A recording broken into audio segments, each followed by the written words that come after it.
Indian economy future ఏంటి అనే అంశం మీద క్వశ్చన్ ఇవ్వచ్చు.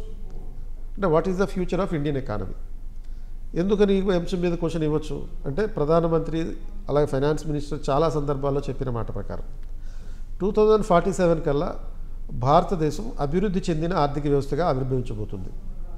దీనికోసం మనం చేయాల్సిన ప్రయత్నాలని వీళ్ళు చెప్పిన మాట ఏంటి అంటే కర్తవ్య కాల్ అనే పదం ఉపయోగించారు. ఈ కర్తవ్య కాల్ అనే పదం నేపథ్యంలో ప్రభుత్వం యొక్క బాధ్యతలు ఎలా ఉంటాయి, ప్రజల యొక్క బాధ్యతలు ఎలా ఉంటాయి, ఇటువంటి అంశాల మీద ఫోకస్ చేయాల్సి ఉంటుంది. ఇప్పుడు భారతదేశం ప్రపంచంలో అతిపెద్ద 5వ ఆర్థిక వ్యవస్థగా ఉంది.